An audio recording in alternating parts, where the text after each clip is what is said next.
KSW. Please welcome to the show, Larry Miller. It's good to be back. It's been a while. Yeah, it really has, Larry. And, man, you know... Well, I'm a comic. I mean, that's why... I'm an actor and a writer, but I'm a comic. I mean, I've been lucky in acting and writing, and I work steadily, but I'm a comic. You go away every time someone says, well, why are you here? Why are you anywhere? And I always say, this is what the thing. If you're a comic, you love being a comic. Well, I remember I think it was Patton Oswalt, and I think it was in the Comedians of Comedy documentary where he talked about some comics, they do it so they can become actors, and some comics become actors so they can continue to be a comic. You know what? I think I'm the third category, which is... whatever's up. You know, whatever. It's just... That's awesome. The third category is I'm here now. Yeah. Now, by the way, I have a Bill Gates story that I just said to you when I walked in here. No one has ever heard this before, but we just passed Mercer Island on the drive over here, and Boone from the club said, by the way, that's where Bill Gates lives. Actually, Paul Allen lives there. Bill Gates lives in Medina on the water, but really close by. You know what the heck with the story, then? Sure. Forget it. Yeah, you know what? Thanks. No, you know what? You know, Larry, if you're going to come here with your facts wrong, then get it right. I've had it. But here's the thing. Yeah. My wife and I have met Bill and Melinda Gates dozens and dozens of times, and they don't even know it, and this has never come up. I figured that, no kidding, this would actually come up sometime. So more than one time? Oh, dozens. And they don't know? Dozens and dozens and dozens. We had our honeymoon in this great hotel in Hawaii on Lanai, and 6 months before we got married, I was there working. I did a show there and became friends with the manager, and he said, where are you going to have your honeymoon? And we didn't have anything. I don't know. We figured maybe we'd go someplace or just go to Vegas for a couple of nights or something. And he said, if you come back and do a show for the employees, I'll give you, he said, the whole thing for you. You're going to give me a suite on the King Farouk level there with the butlers. That sounds fancy. Well, by the way, you know what? It's actually stupid. Most men don't need a butler. You know, you don't even know what to do. Would you like me to draw a bath? I'd like you to leave. You know what? There's no elegance to that to American men. You know, that's true. I can lay out your clothes. I can lay you out, buddy. Okay. So here's the thing. But it's a beautiful suite. You know, and then on the table, it's all Queen Anne chairs. Nobody needs that. You know, but it's the fanciest thing, and it's a suite. And he said, you do the one show, and it's free food, free liquor. By the way, I don't know if you heard that, but I said liquor. Yes. And the word free. Yes. So the point is, my wife and I, we go there. It's 10 days. He gave us the really nice people. We liked him, did a show for the employees. And here's the thing. He said to me, by the way, when you leave the very next day, Bill Gates is coming with his new wife, and they're staying in the same room. Wow. That's how fancy this is. Now, by the way, my wife and I looked at each other then, and we made a point over the next 10 days of ingratiating ourselves with every square inch of that room, so that I figured on one day somewhere, I don't think I'm going to be meeting him, but one day I'm going to say, if I ever met Bill Gates, I'd say, hey, nice to meet you. Did you ever put a can of soda down on that dining room table? Because if so, you've met me and my wife.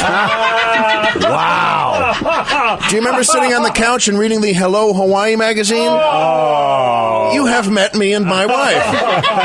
I'm sure they came by and gave it a Silkwood scrub after we left, but still. It was such a beautiful place until that ending. Oh, that's fantastic. Yeah. You know what? I didn't expect that kind of meeting, but you know what? That's the best kind. Dozens of times. In fact, they could say, yeah, do you notice our children are looking like a bald comedian? That's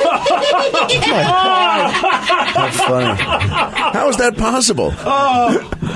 See, that's comedian genes are like that, though, by the way. Yeah. Yeah, comedian genes are very strong. I could have kids with Grace Jones, and they'd still look like me. That crew they put together for all the Christopher Guest movies, that's pretty good. Oh, God. That's a pretty good group of knuckleheads. That's oh, God. And you were brilliant in the... Oh, man. Well, thanks. But those people like... I think Fred Willard may be the funniest guy in America. Oh, yeah. Because he has such a natural irony. Every word out of his mouth. Even when he's just saying something. Yeah. I can't watch actual dog shows anymore because all I do is picture him being the play-by-play guy like in Best in Show, which is one of the... that's my favorite of all of his work. But I think he's just great and everything. But even in the elevator, going down to the van, if he just says... Do you like your room, Larry? I like mine very much. And you say to yourself, what? Is he yanking me? He's a guy who would have made a great junior high principal in Indiana, except he had that one extra chromosome. That everything he says just twists. Have you been to the buffet? They do a very nice job. Have I been to the buffet? What are you even talking about?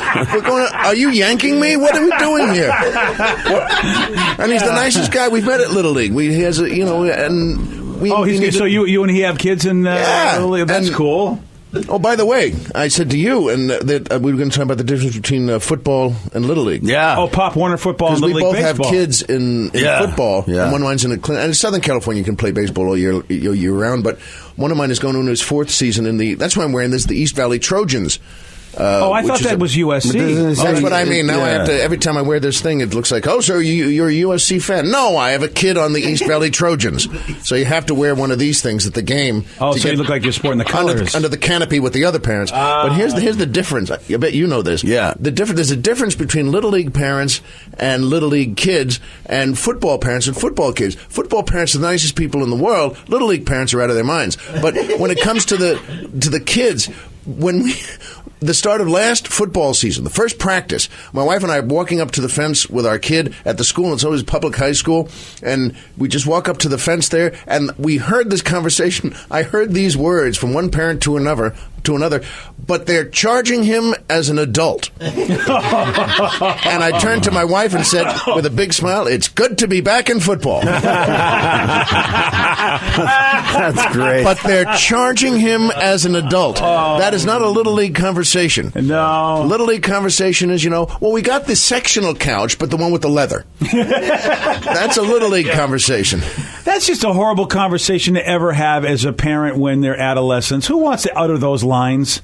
Listen, who wants to even be in that conversation? No one. But the point is, it was apparently not the first time that conversation had been held by these people. I know, because they weren't particularly upset. They were just giving information. Yeah. And again, I've been around for a while. I mean, I was a kid in the '60s, and it's just I feel like an old guy going, we never had conversations like this. They seem so commonplace nowadays. Where they're charging him as an adult, and it's just like, is this coffee conversation, dinner conversation? Who has these conversations? Well, by the way, it was my first time even to overhear it. But that's football. Oh, that's so bizarre. One of the best guy compliments, one of the best male to son compliments. There was some play that kid had knocked him down from behind, and this is football. It's Pop Warner, it's helmets, pads, football. They're good. It's full football. Contact. Yeah, you can get hurt. Oh yeah, and so the kid knocks him down from behind on the other team. He turns around, and he's slightly built, but at that age, he's 11 now. He's thin, but he's wiry. So he starts at center, and he starts at defense on the other side. He lines up and then he's in every play. And somebody knocks him down from behind after the play. He goes after this kid, knocks him down, jumps on him, and starts slapping the helmet on this kid. And now, naturally, you get a little while. You're watching from the stands, but then the coach comes by and picks them both up. They let him go for a few seconds, and then that coach takes him back to the sideline and then points at him, says to the other coach, I like this kid. This is a scrappy kid. This kid don't take nothing from nobody. And I turned around and said, that's my kid. That kid don't take nothing from nobody. Yeah. And I was so proud of that. For the next 2 weeks, I'll look around and say, does your kid take something from somebody? Because my kid takes nothing from nobody. The BJ Shea Morning Experience on 99.9 KISW.